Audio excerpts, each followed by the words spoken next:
everybody. This is William del Pilar, and this is the Red, White, and Rude. And I'm here with my co-host, Sean King, and we are here to talk pop culture, entertainment, technology, you name it, we will cover it. First of all, let's talk a little bit about paying the bills.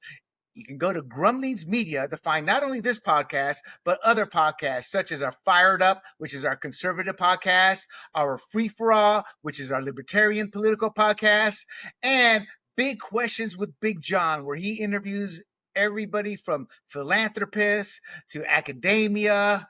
But right now, he's got a great libertarian series going in which he has interviewed all the libertarian candidates running for their presidential nomination, but two. So he's got about 6 or 7 up there. And if you want, you can listen to us on YouTube, or I'm sorry, you can watch us on YouTube and Rumble under the profile name Grumblings Media. And for those of you who are more traditional, we're on Apple, Google, Pandora, and there's one more here, Spotify. One day I'll remember all those. And with that, Sean, my friend, how are you doing? Oh, I'm doing great. How about yourself? I'm hanging in there. Lots of podcasts, lots of things in the news. I cover sports. We're going to be talking about the in-season basketball tournament. That's something new the NBA is doing. Politically, we got the GOP debate tonight. There's a lot happening, and we are indirectly related to all that within this show because we know good and well some of those things will cross cultural lines there. What about you? How are you doing? How is it semi-retired yet or fully retired life over there in the wonderful state you're in? Yeah, it's semi-retired. I'm working on some things. Hopefully, I'll get them taken care of. And maybe then when I do, I can make an announcement here on the podcast so people could support me so I could make a little money on the side so I can go out for some steak dinners because the retirement check isn't big enough for as much steak as I want to Hey, eat. I do have a question for you. And my question is, are you looking towards becoming a hunter? I'm not going to say where you live, but it is in a place that where people do hunt quite a bit. Is that on your radar there? Because Sean is a California boy, ladies and gentlemen, despite how he looks right now. California born and bred. So are you going to become a hunter? Nah, I don't see myself. I'm more going for fishing. I don't see myself as a hunter. My son might be. He's taken out 2 squirrels that got into our attic. He picked them off the roof.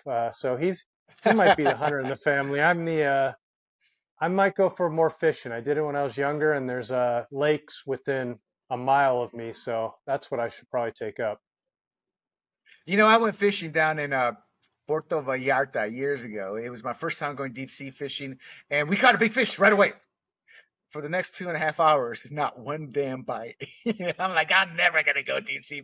Screw this, yeah. And the thing about people who say, "Oh, you just drink beers and get drunk." Yeah, you drink beers, get drunk, get sick, get sunburned. I'm like, that is what did they say about beer for when you first try it? That's an acquired taste in my book. But hunting, I gotta be honest. I grew up with hunters. I know a lot of hunters.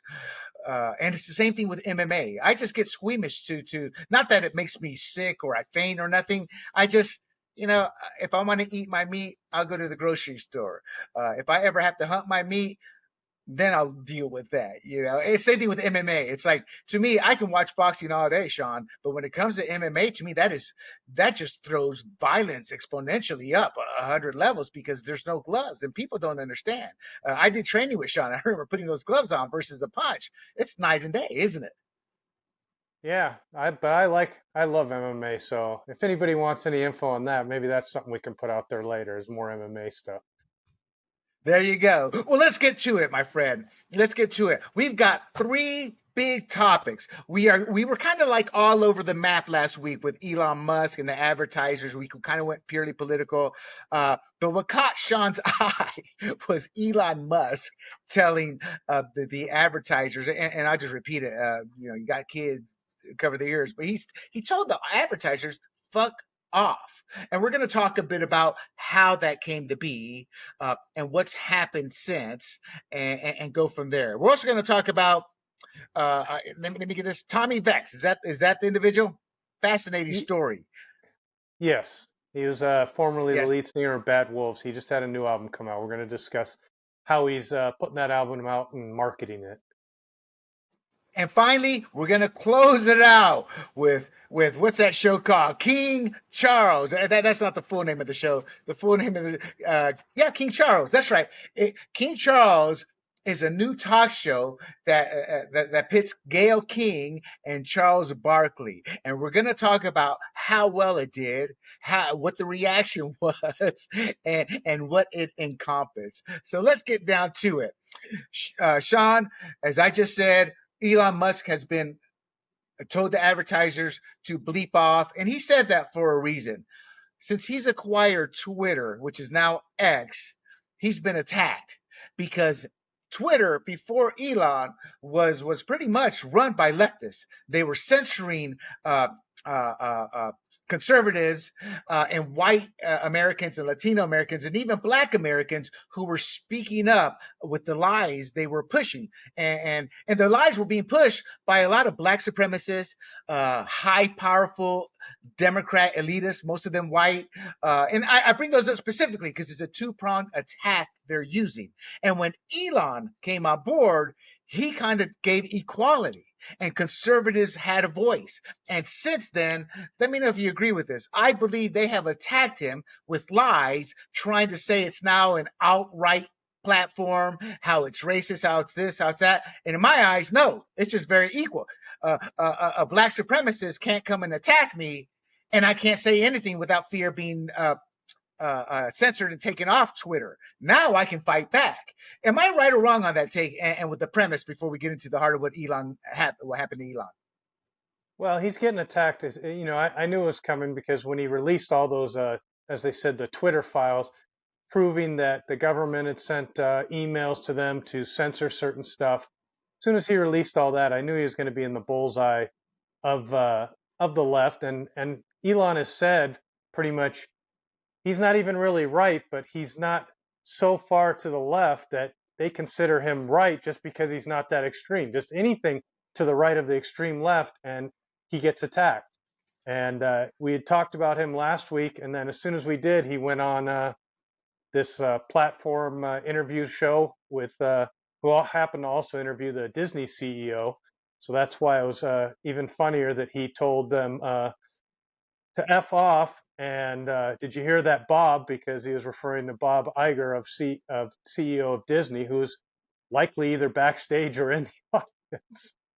They were in the audience. They were in the audience. Him and his CEO, Linda, were in the audience. Okay, so to bring everybody up to date, as Sean said, they went after him. Sean knew they were going to go after pretty much anybody with common sense. Not to denigrate Sean right now, but we saw it coming, And so the advertisers are targeting X and Elon Musk, not because he said F you. It's because they're falsely claiming he's an anti-Semite. And this came about because of a report by Media Matters stating X regularly puts advertisers next to pro-Nazi content.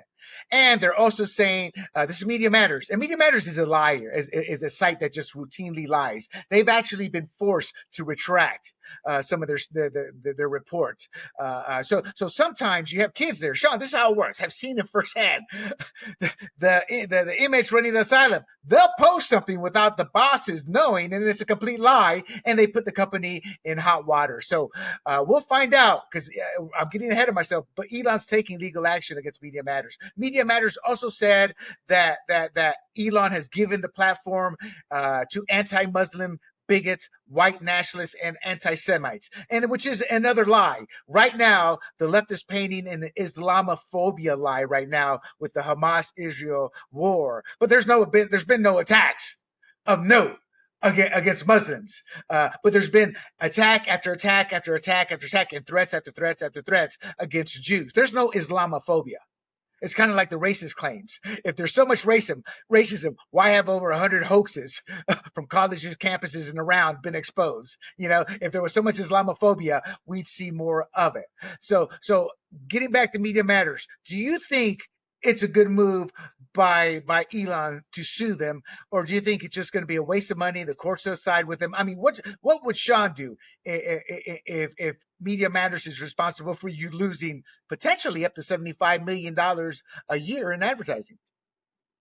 Well, if I was Elon, I would sue because I have the money to sue. So that puts them on notice that I'm not just going to, lay down and take it. And he has the money to sue, which is the great part of this. Someone like me, if I got sued, I mean, if they had said something false about me, I'm sort of up, whatever creek, because I don't have the money to hire the good attorneys to go after him. He's setting a precedent. He does this a few times where he sues them. Media Matters has to pay for their attorneys, and people are going to learn, well, it's going to be costly to say stuff about Elon Musk because it's going to cost us some big attorney fees. They aren't cheap, and I'm sure Elon's not hiring bad attorneys, so they're going to really go after him. And I love it as to see a person that doesn't have to take it, doesn't have to be stepped on. Right. And we're going to talk about this Media Matters lawsuit in a future Red, White, or Rude. And a couple of points. I was in a startup, got sold. They were playing games with me. I said, we're going to sue. My lawyer contacted their legal team. We're going to sue. And I told my lawyer, I don't care how you have to say this in a legalese or whatever, so I don't get in trouble or whatever, but I don't care about winning. I want to drag it out because I was a member of the board. So I knew what our legal fees, I knew our financials, and I knew they couldn't handle a long, prolonged lawsuit. I said, I told my lawyer, I don't want to win. I want you to drag it out. Everything you can. Within 2 days, I had a brand new contract on my way out the door with the company. Pay me not to work. And the point is I'm agreeing with what you say. It works. And I wish more conservatives would do this. The left, as you know, Sean, always sues. And they've got the activist, corrupt, elitist judges that help them. And conservatives never do anything. And that's on the Republican Party. Okay, so to give you a little bit more information, Sean, where he said this F you, F off to individuals like Iger and Disney was at the New York Times Deal Book Summit. And that kind of irks me. Why are conservatives? I get it. It's business. You got a job. That's where people are going. But we need to start setting up, maybe a Breitbart or Washington Examiner Deal Book Summit, where we can start creating a chasm that makes these business entities think, do we really want to alienate Americans politically? But that's where he was at the New York. And the reason I say that because it's the New York Times Deal Summit. And to your point on Iger, Musk said, "Hey Bob, if you're in the audience, that's how I feel. Don't advertise." And a little inside info on Bob Iger. It's not inside info. It's an article, but you got to read. Look, he's going to be on the hot seat. He came back to take over his handpicked successor a paycheck or something like that, and who failed miserably. Well, Iger has done nothing to change the culture, and their last flop is the Marvels and Wish. It's Sean. We could have had this conversation a year earlier, and I could have said the exact same sentence, which is 2 movies from that era. So Iger is actually on thin ice.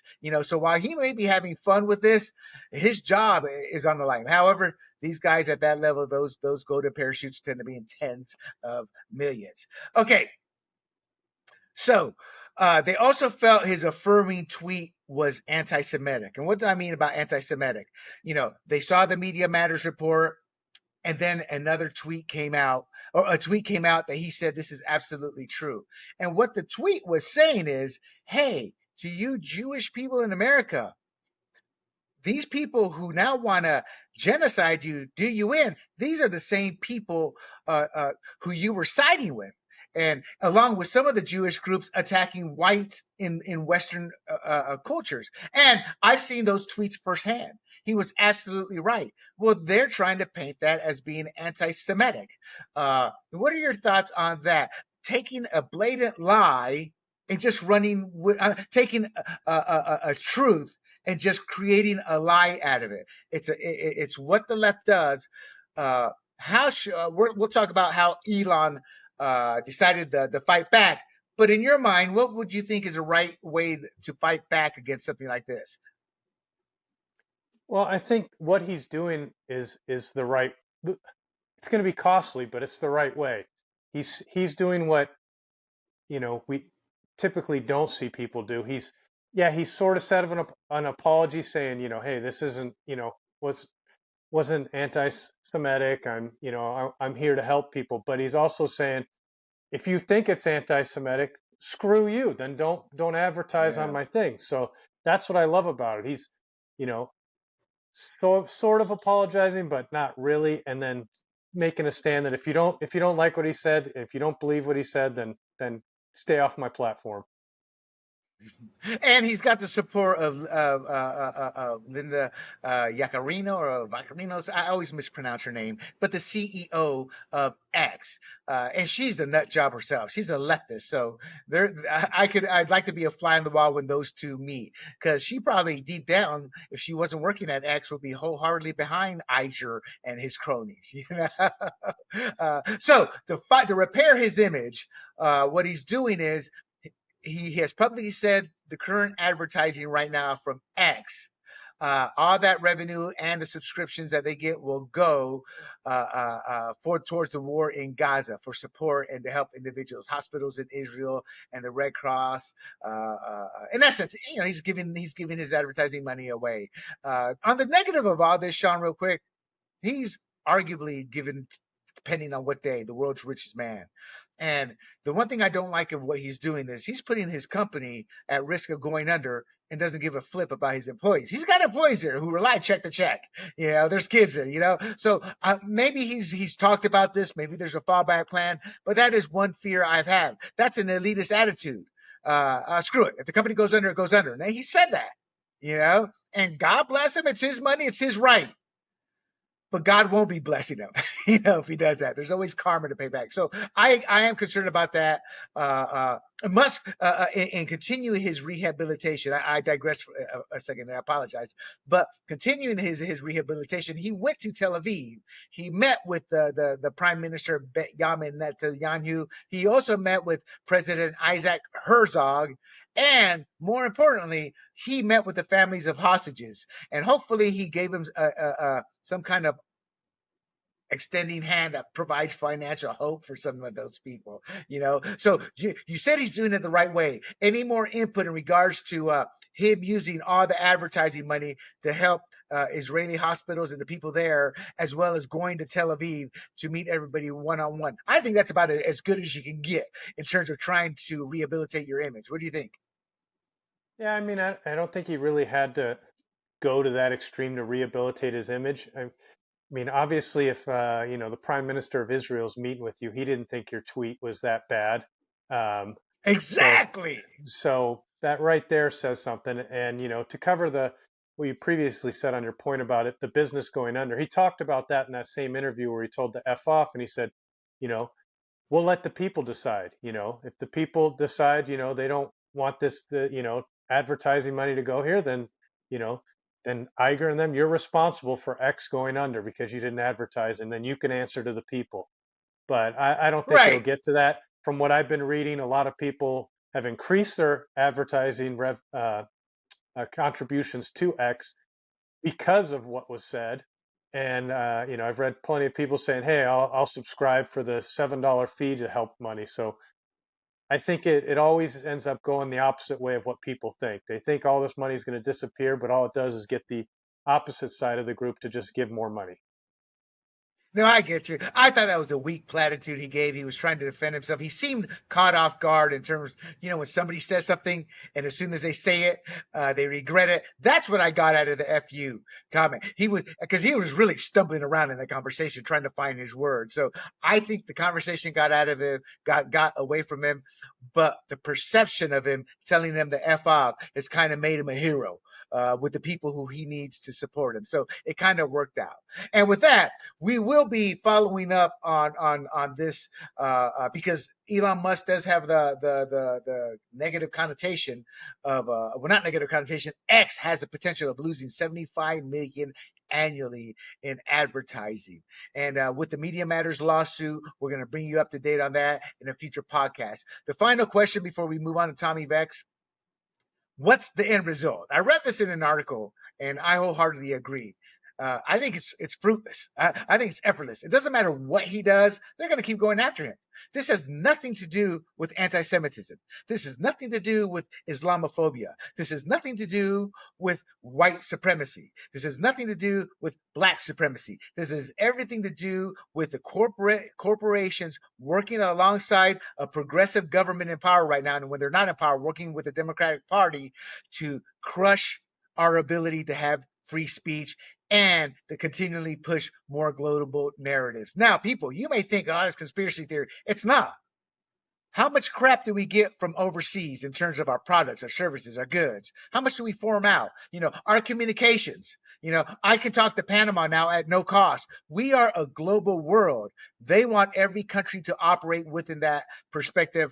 I don't. We are Americans first. We are the greatest country in the world. If we become a part of the global world, we're going to be nothing but a corrupt version of Europe who can't defend themselves when a bad guy rises to power. And we've seen that not once but twice in World War One and World War Two. And that's what my fear is of going to all this global BS. Your thoughts in terms of what this end result will be for Elon? He seems to always come out on top, so I wouldn't bet against him. I think he'll be fine.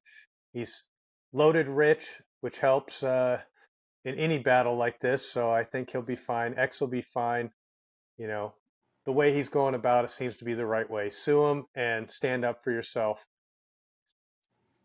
But yeah, I agree with you. And with that, we will move on to a topic Sean's chomping at the teeth. So, Sean, who is Tommy Vext, and what is this new approach to music?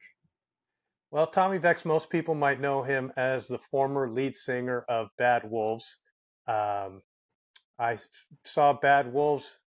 We'll tie this all in here at the end, but I saw them in December of 2019, opening for another band, Five Finger Death Punch, in December of 2019, and that was just a few months before the pandemic and all those lockdowns. So the reason that's relates to this story is Tommy claims Tommy was thrown out or split from Bad Wolves. He was no longer the lead singer, and he believes it's because of his political views. One, he's supposedly, yeah, it was big political views got him booted. He's a Donald Trump supporter, and he was against the whole vaccine lockdown type stuff. I love your word for it, Sean. What's the word you use? I saw that word and I had to add to dictionary. It's a pretty and it is spot on. And what is that word? Are you talking the scamdemic? Yeah. Look, people, I'm sorry. Go bleep yourselves if you disagree. Because when you have a virus with a 99.9% recovery rate, a 97% recovery rate within seniors, you don't need a freaking vaccine that's full of poison and can make you have a heart attack and drop dead in an instant. Sorry about that, Sean. I had to speak my piece there. Please No. continue. So, so he was booted out of the band, and he in what was it? I forget, when did I do it? I went to he held a concert in Garden Grove in 2021, and this was in California, which was still, doing ridiculous stuff with the masks and the vax papers and all that. Well, he held a concert and he said, no vax required, no papers are going to be checked, no masks are going to be shown. I was living in San Diego. I drove the 2 hours to give my money to go to his concert for that, because at that point I was pretty much destined to not go to any entertainment, because I know the New York Mets had posted you can't come see a Mets game unless you have a vax. The Padres, I know people that were season ticket holders, they got their seats moved if they didn't have a vax. I guess there's a vax and an unvax section, but so I had pretty much accepted that it looks like I wasn't going to be seeing any entertainment for a while, because I was not going to bend the knee to get the vax or show papers. So he held this concert that didn't require a vax or a mask, so I was immediately in on doing that. So I drove up for that concert, and so he because of his stance on that and Trump, he's pretty much been blackballed from the music industry, according to him. And he's probably right. I don't have all the stats on that. So he's released a new album and he's going about it in a different way. I was ready to say something, something popped down my throat. And for the record, I'm also unvaxxed. And if I remember correctly, Sean, there's about 80% of America is vaxxed at least once. Those numbers are dropping exponentially as more and more people realize what crap this is, and they're righteous and they're rightfully being scared. You can. I mean, even somebody who I know closely and I work with every day. They tried to tell me that myocarditis is rare, and I'm trying to pull up. Yeah, it's not rare anymore. Why? And so the people on the left just don't want to answer these questions. But if you're unvaxxed, you made the right decision. And Sean and I made the right decision. And I have no qualms in saying that. I will never speak ill of those who got vaxxed, because some of them had, in their eyes, I wouldn't have done it regardless of anything.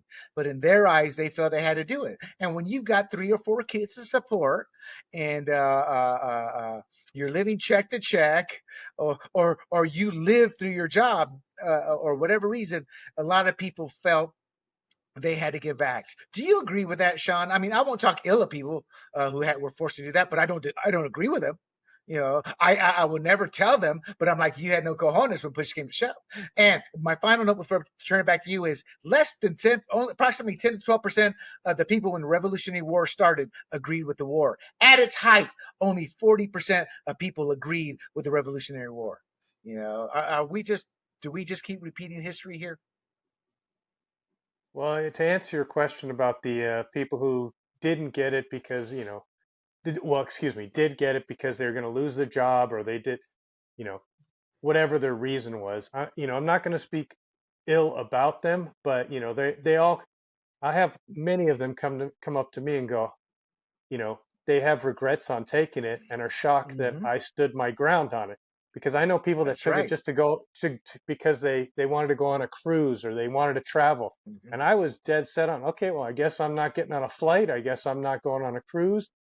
And, I was threatened to be fired from my job, if I didn't get a vax. And I have 2 kids, a mortgage payment, and a wife, and I still didn't give in. So, when I hear other people say, hey, I had to do it because I have, you know, kids and I didn't want to lose my job, I have sympathy for them, but in my mind, there's a will, there's a way, and Right. there's nothing more important than your health, so they shouldn't have given in. But everybody has to make their own decision on that. I agree. I agree. And obviously Tommy Vext went through all of what we talked about, and I'm assuming he's probably a little successful that he was able to do this, build an app and all that. But talk to us about this new music app. Well, first of all, what its purpose, and can others use it? Talk to us about that. Well, he released an app that's, called the Tommy Vext app. I've downloaded it, but I haven't. It's a subscription-based app, and I haven't subscribed yet because I got so many subscriptions going. I gotta figure this out. Cut But back. he really he released his new album, and it's only available on the app through a subscription service. You can't just buy the app through. I mean, buy the album through the app, and you can't hear the album anywhere else. You can't hear it on Apple. You can't hear it on Amazon, iTunes, none of that stuff. So he put it on this app, and you pay a subscription, and you get to hear that album, and there's other perks depending on what level you pay for. So his reasoning for doing this was he's feels he's blackballed, but also the way the money works in the music industry. Mhm. And I was surprised to learn how little money they get paid for some of their work. Yep, yep, pennies on the dollar, literally in some cases. P Diddy, not P Diddy. Who was this? Can't touch this. Can't touch this. MC Who sang Hammer. that song? MC Hammer. Wasn't it MC? He There said you go. he he said he made more money because he got famous by selling his CDs early on from the back of his car at nightclubs to the DJs and radio stations, and he made more money doing it that way than a traditional radio or label contract. When he finally got on a label, he was one of the highest recording artists getting paid in terms of the label. And I think it turned out to like 20 some odd cents or 15 cents per album, some ridiculous number, which is still pennies. So yes, that's been going on, and it got so bad. The music industry is so corrupt. Barry Gordy, and I mention him because he's with Motown, and everybody today thinks it's only white people. Barry Gordy was right along with white people. He was taking these songwriter songs, putting his name on it, taking ownership over them. They're all corrupt. That's one of the most corrupt industries where you would think gangsters are running it. That's how corrupt it is. And it kind of went into a gangster mode there for a few years. Remember, about 10, 15 years ago, with all the rappers, starting their own labels and fighting each other. It was like the Wild Wild West. But this app, so is it tiered? Yeah, there's three tiers. I think it's like $1.99, the $9.99, and $19.99, and it's different perks for stuff. Might be worth it if you're a big fan, but it seems like all the money would go to him, and that's a good thing. Looking at the pay structure, most people. I don't know if you're a big radio guy now, but I mostly listen to my music through some kind of streaming, whether it's Spotify or Amazon. And to Right. find out they only get paid like on Spotify, not even a cent per stream. It's typically between zero point zero zero 0.003 to zero point zero zero 0.005 per stream for Yep. every time. And actually, Apple pays the most at 0.008, and then Amazon's next at 0.004. So just to put that into perspective, like Taylor Swift was the highest streaming artist on Spotify. She had 26 billion streams, and that got her 100 million in royalties. So you have to have 26 billion streams before you're making 100 billion. I mean, 100 million, excuse me. So think about that. Most Well, most the artists are point not being getting is, that. yeah, you have to have hundreds and hundreds of thousands of streams to make an impact of that. But and that's not just Spotify. I remember hearing about that.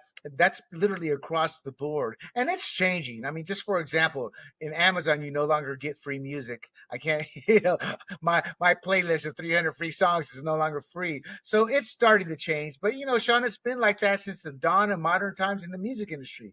The only way these people make their money is through concert and selling their own shtick. Now, with those three platforms or tiers, I assume you get the music regardless of tier.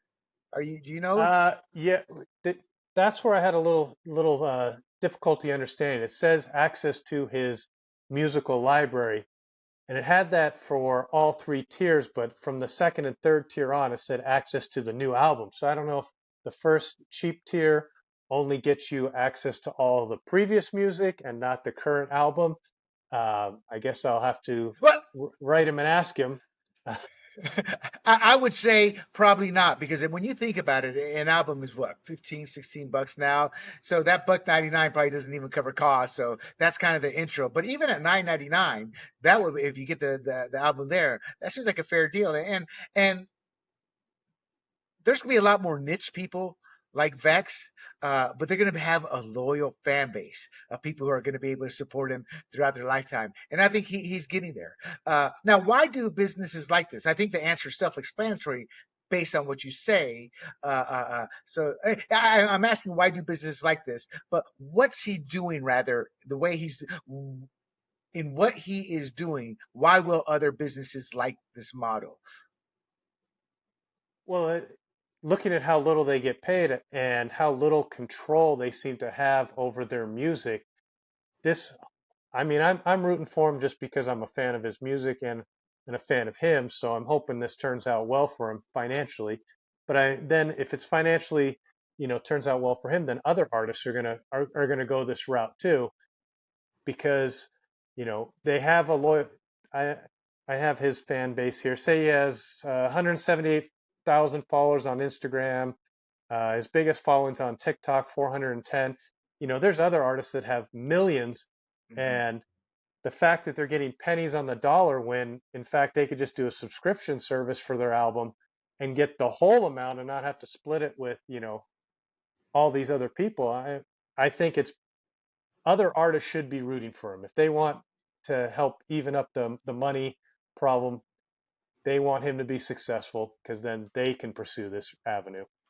That was going to be my take, in the sense is that's what I think, in the sense of you're going to get screwed. And it's not just a smaller artist. I could eventually see, and God bless Tommy for doing this, but odds are, if he's successful, you're going to see a Beyonce or a P Diddy doing their own version, and leaving Apple, or something. And that has to happen, because once that happens, once the big stars start to leave these streaming services, and they won't fully leave, but new albums and things like that, they could force a change within the industry. This is actually an opportunity for artists to start some kind of a trade association of artists, not the record label companies, but the artists, and use themselves as power. The problem is the Taylor Swifts, the Beyonce, they'll never be part of that. They don't care to be. They don't need to be. But for the Vexes of the world, it seems to me like that should be something they need to consider. But it's difficult to do in that type of industry made up of individuals versus when we started the fantasy sports industry made up of companies. So it's a little bit different, a little bit harder. I don't know. So you think, and I look at these numbers. We're saying 178 on Instagram, 410K on TikTok, 138 on YouTube, 232. So what's that? 230, 330, 360, 70, 370. So that's 400, 800. So he's got close between 800 to a million followers. And that's more than enough for him to be successful within his own right. Meaning, if this goes nowhere, he has enough of a fan base to keep it going forward. So Sean, do you think this will succeed? I mean, we both agree it's something that other artists should seriously look at. What's your take on it in today's fast-moving, gratification first world? I'm saying it depends on what you base success on. I think financially, it's going to work out well enough for him. I mean, if you have, say, 410,000 followers on TikTok, I mean, just think about it. If you just get 10,000 of those followers to pay the $1.99, which is a monthly thing, you're getting 20K. Say you're paying some tech guy 5K to keep the app up to date and stuff. You're still making 15K a month where you're really, you're not really doing anything, No, and then when you I put get out it. that's what's great about these streaming services. The more, now he adds another album and then another album, say another year from now, and such. You keep adding to the catalog, and that gets more and more subscribers, and then he just keeps this monthly money coming in, and he doesn't have to tour all the time where the real money is at this point, because he has this stable income. Right, right. And I don't know if you know who Matt Rife is. He's a young 28-year-old comedian. He's freaking hilarious. And his 28, I never in my life ever seen a comedian interact and be so quick-witted with an audience. He started out doing everything on his own, and he built himself up. However, now he's working with some of the larger companies, not because he wants to. That's where the big money is at. But the point being, it seems we're entering an era where we're going to start seeing more and more of this happening. So hopefully it could be a good thing. Are you aware who Matt Rife is? Yeah, I was going to say we might want to save him for next week's talk because he's in the process of Yeah. getting yelled at and canceled. So maybe You we know, can that's a bring great bring point. that up next week. Put it up, put it in writing. We are going to talk about Matt Rife. And when I discovered him because we started using TikTok. I was like, look, the kids are on there. I won't install TikTok anywhere. I use their web version, because they will steal your crap and track you. But that's where I discovered him. Funny, funny, funny. And I'm glad you brought that up. There's a great point in his that I learned when he was doing the Rap Off or whatever that show on MTV's called. Where he was hilarious in that one, and very negative and racist expectations they had of him. And we'll talk about that. If you haven't, to the audience and to Sean, check out the Dr. Peterson. What's his first name? I forget his first name, but Peterson, the Canadian Jordan Peterson. Jordan Peterson. Jordan Peterson. They had an He interview, just didn't they? yeah, just had an interview about 4 or 5 days ago, and I haven't heard it all. But great point to bring up. It'll be fun. But again, much success to Tommy Vext and Sean. I'll give you any final words you want to say on Tommy Vext. I hope he goes on tour, number one, so I can see him again. But I hope he's successful.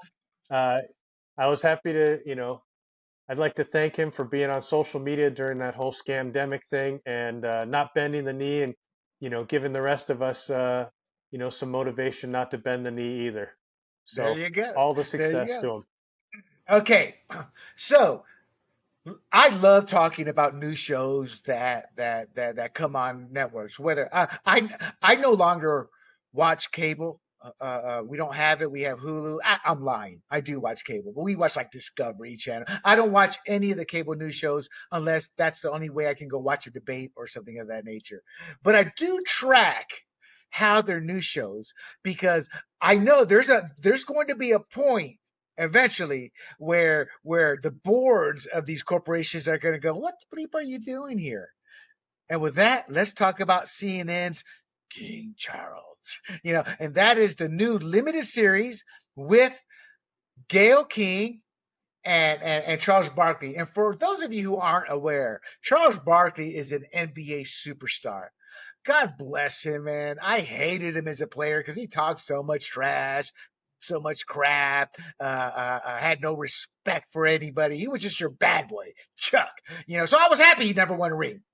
Now that he's retired, I love him to death, and I feel bad he never won a ring. But that's Charles Barkley. Would you agree with my take on Chuck? Fan favorite now, beloved. His only negative, and it's not, I don't care about it, but he's a big time gambler. He's lost hundreds, if not millions, at this point. And I fear one day when all the shows are over, people forget about him, he's going to wind up in the poorhouse. The man does not know how to stop gambling. So what's your take on Chuck? Yeah, I followed the NBA back then. Now I don't really follow it that much. And, I wasn't a big fan of him in the NBA. And I think it was during his NBA days, or at least close to it, he got in a few incidents off the court. I think he threw someone through a bar window and stuff like that. But I always appreciated that he always spoke his mind, and he said stuff that will upset the left. He said stuff that will upset the right. I just appreciate that. Generally, even though I may not agree with everything he says, he says it, and he'll say whatever. So I agree. And to follow up on he threw somebody out the window, this was the bad boy Chuck. He got what he deserved. When Charles Barkley threw a man out the window of a bar. He wasn't a very likable guy, but he was a great basketball player. It's just Dan Marino, Dan Fouts, Charles Barkley. There's some great players who have never won a ring. So his co-host is Gayle King, and all I have to say about Gayle King is she's ridden Oprah's coattails in terms of having a career. She's a nobody. She's not talentless, but she would never have been chosen for any of these gigs she's had if she wasn't on the team of Oprah Winfrey. She's a nobody without Oprah.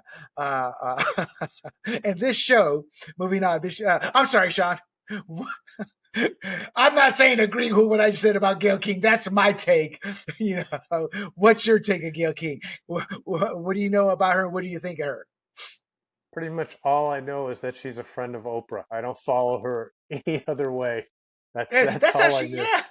That's how she's gotten her gig. She's not talentless. I've seen her on her CBS morning show when they show clips and highlights, but she's nothing special. She is Oprah's friend, and by extension, she's an important person in the eyes of bigwigs. Because if they give her a gig, then they have access to Oprah, and that's what it's about in Hollywood: access. Well, that's how it is in almost everything. It's who you know, not what you know. Remember that? So. That is true. Okay, now this is one of former CEO's Chris Licht's. Chris Licht, I can't remember if he was the CEO of Warner Brothers or CNN. I'm pretty sure it was Warner Brothers, or he was given the reins to run CNN and fix CNN.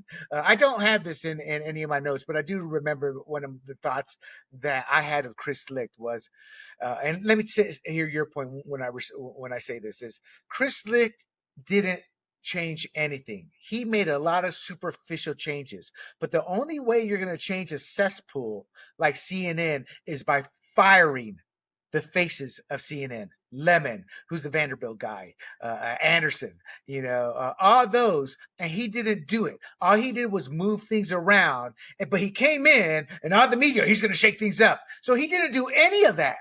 He kept this, he made changes, but they were all superficial. And eventually he alienated all those leftists there and made new friends, and they undercut him and in essence got him fired along with his own bad decisions of not cleaning house and starting anew. Well, this show is one of the few shows that they kept around and decided to move forward with after they bleep canned him. And I was a little sad to see him go because he wasn't given a chance to make any changes, but he brought his quick departure up.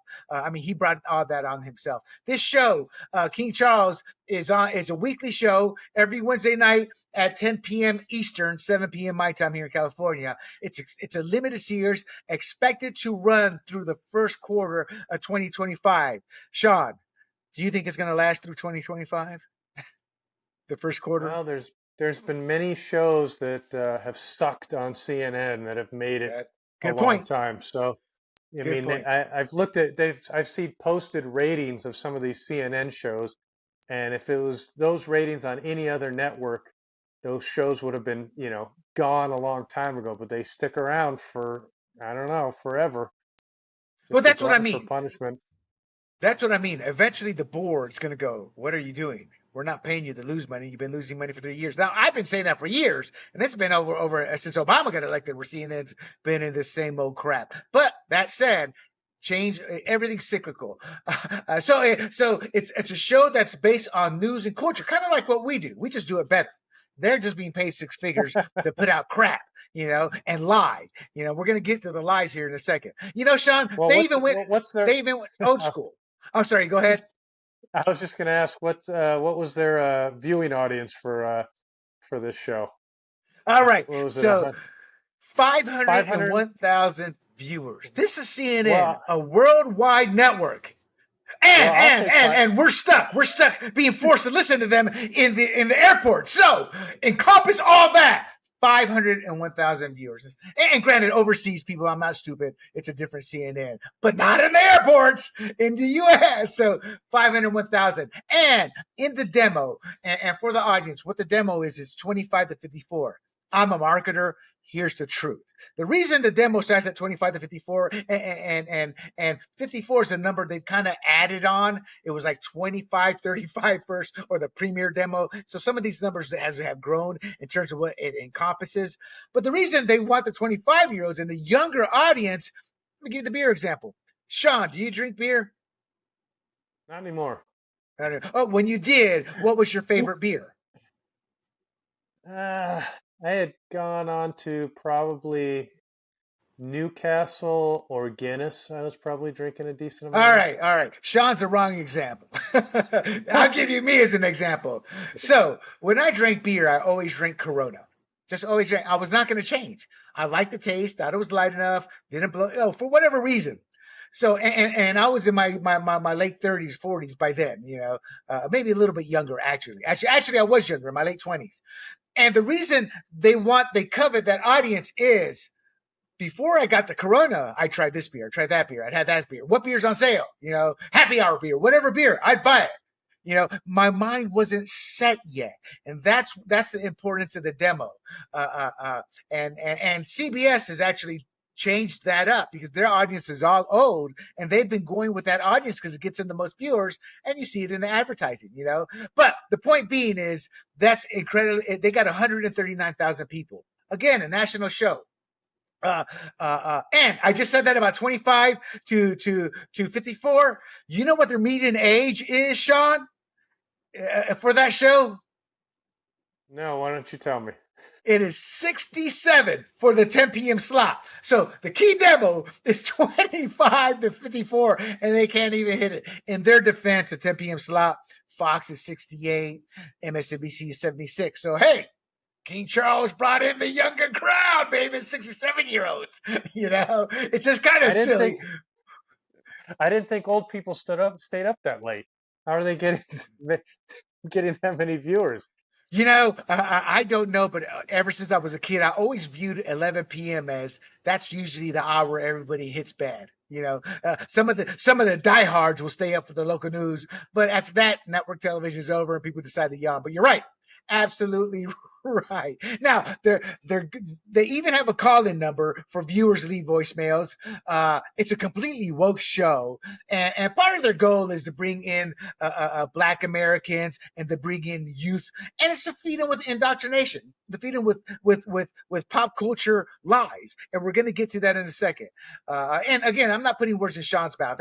That's my take. And seeing clips and seeing parts of the show, and it's Chuck is Chuck, but I'm just shaking my head. I'm like, no, Steve Kerr, that's not why guns are the problem. You freaking suburban white liar. I just hate him.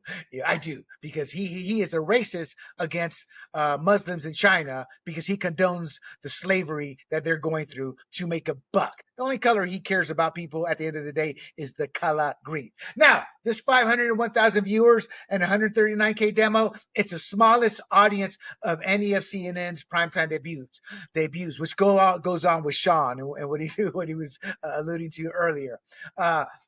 I guess here's some show comparisons. Laura Coates Live, its premiere had 535. So Chuck's not that far off. But here's where the key issues arise. Their Newsnight premiere has 645,000. Don Lemon's show averaged 944,000. Chris Cuomo's show 1.5 million. And people, those aren't large numbers, but 1.5 million compared to 500,000, yeah, that's a large number. Aaron Burnett's Outfront had a 535,000 premiere. Now, in Chuck and Gail's defense, in King Charles' defense, Sean, the normal time slot on that show is Newsnight, and it averages 481,000. So some people are going to sit there and say, oh, well, look, we're proven right. No, you're not. Because odds are the cost of King Barkley probably dwarfs Newsnight because of the talent they're paying. They're paying Gayle King and Charles Barkley, and those are big names. I don't have any data on that. I couldn't find it. But what are your thoughts on that? I do know about shooting shows, TV shows, studio shows. I've been part of that process, and I do know a little bit how internal costs work. And I'm telling you, I'm right. But I can't prove I'm right in this case. But my point and question to you is a show that's probably higher than the Newsnight, is that really worth keeping? We know CNN would, but I'm trying to make sense of it. Can you help me out on that? You're trying to make sense of liberal logic. They don't make sense. They're going to keep the show around. It'll keep failing, just like their other low-rated shows, but they keep them around, and somehow, they don't go under because they keep getting fed more money from, whoever, advertisers. Advertisers and Yeah. pharmacies. Yeah. Yeah. Sean, So do you watch any? Do you watch Fox or MSNBC? Are you familiar with the Gutfeld Show and Lawrence O'Donnell? Gutfield, I've watched a couple times. I don't watch too much news shows anymore. I'm in the same boat. Well, Gutfeld has been the hot thing on Fox, and I can take him or leave him. He's not as funny as conservatives pretend he is.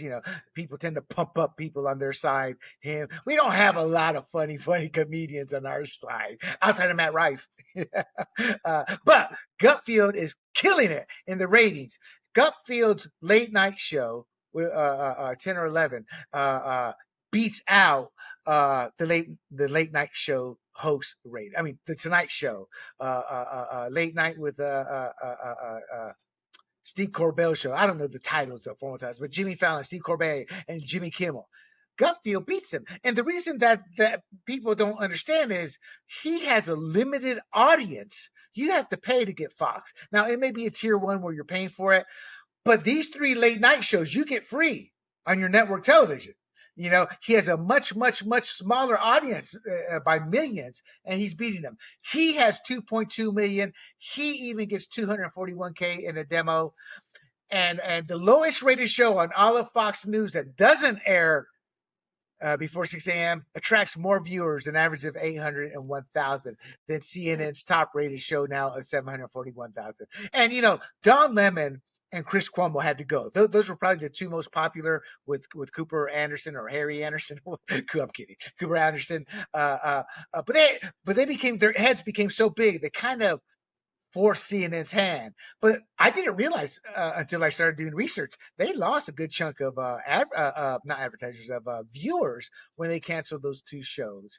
So and Lawrence O'Donnell gets 1.6 million and 139,000. And I just wanted to differentiate the competitors. Any thoughts on that? 2.2 million for Gutfeld, Lawrence O'Donnell 1.6 million compared to King Chuck. What's that tell you?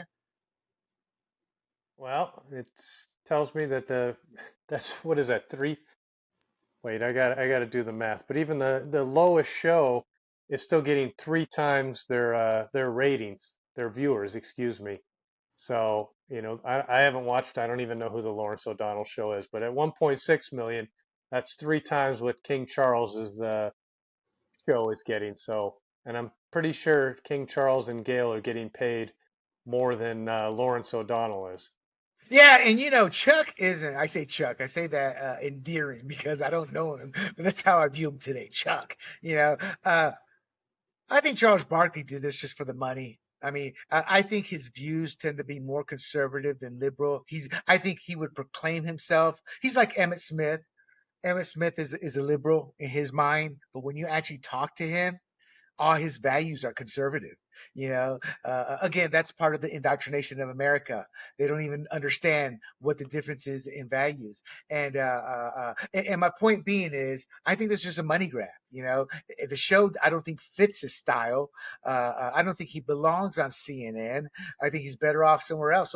So to me, this was just probably a Chuck. Hey, y'all pay me millions here. I'll do it. What's it going to cost me? Now episode. Oh, actually, I'm sorry. So I have no proof. That's my pure opinion. What's your thought on why Charles Barkley did this? The show.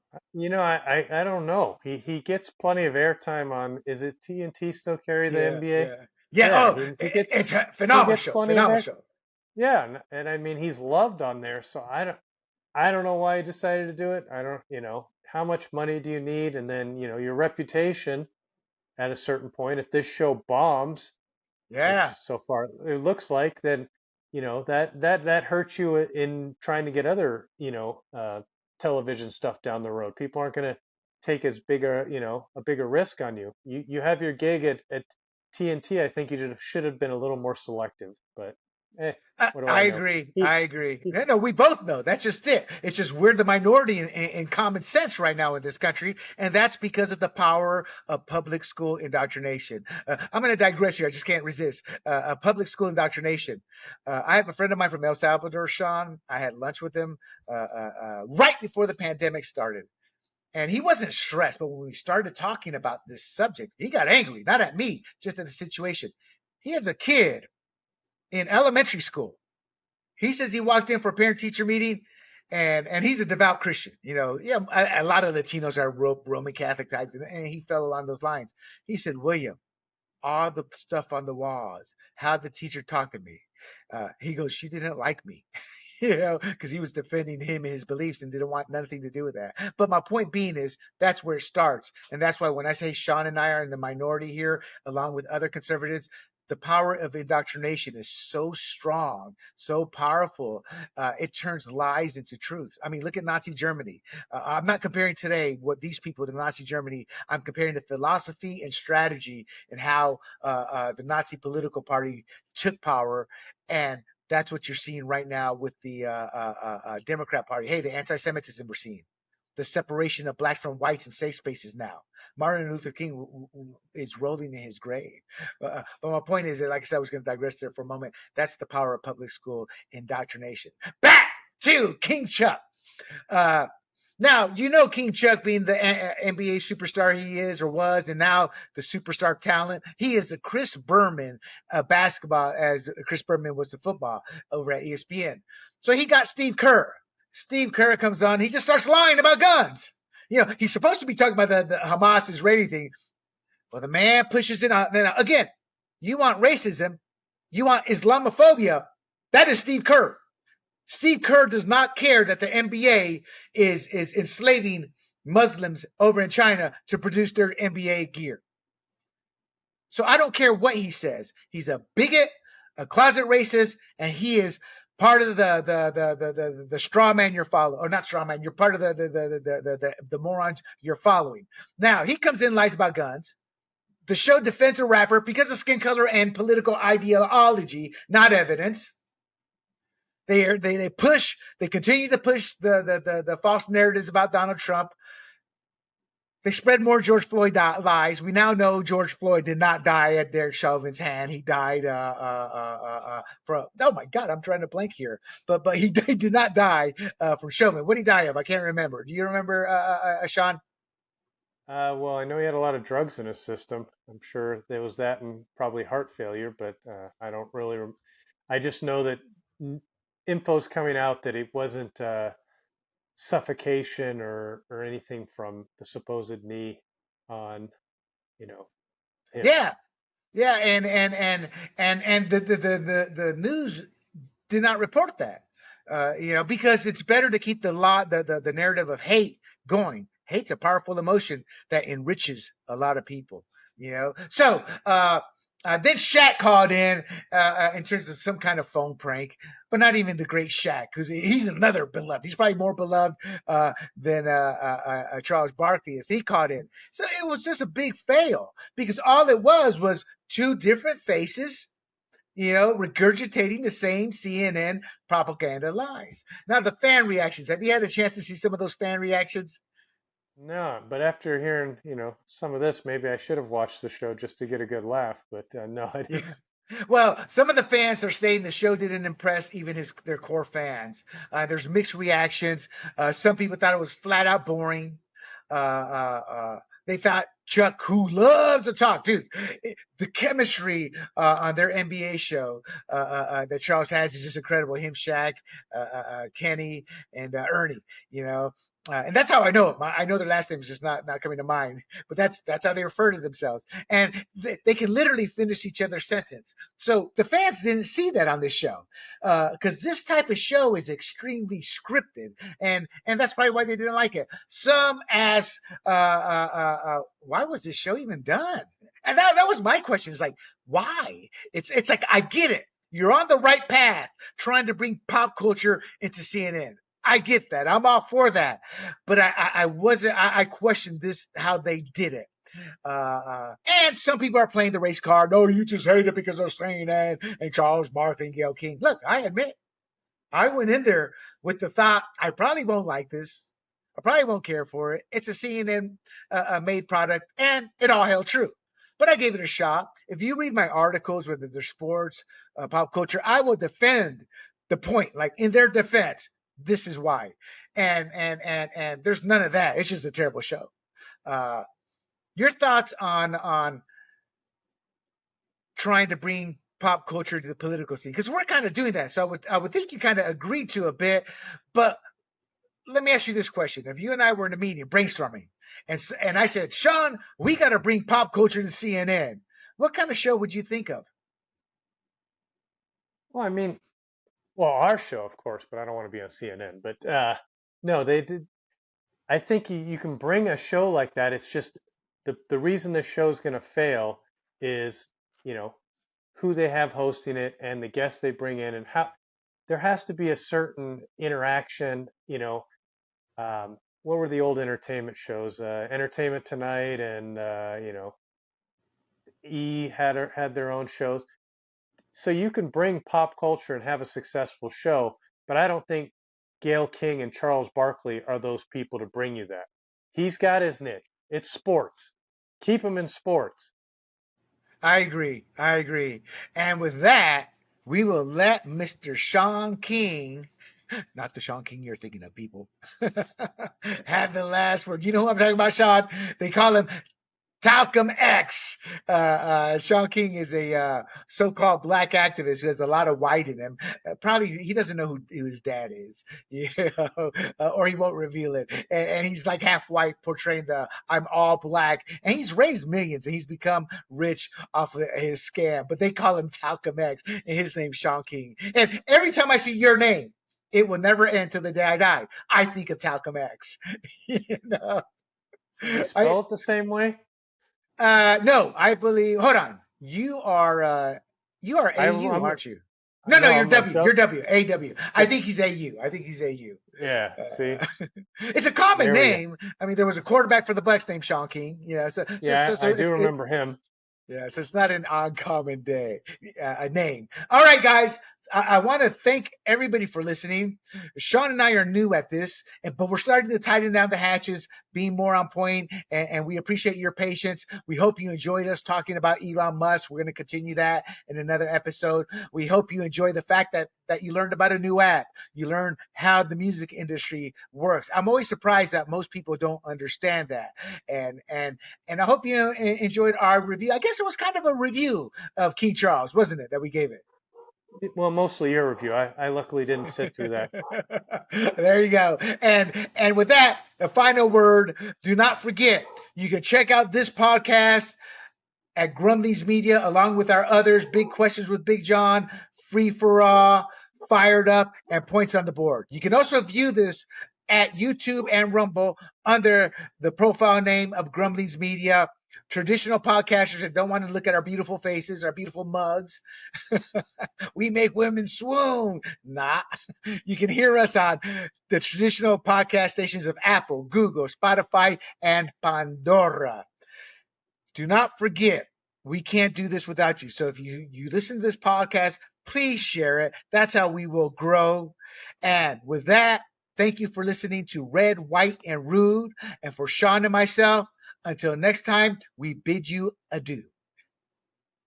Hey everybody, this is Big John from Grumblings Media, and I just want to say thank you for watching our content. If you want to support our efforts here at Grumblings Media, just smash the subscribe button right here, totally free, or just go ahead and consume more of our great content. Click either one of these two boxes.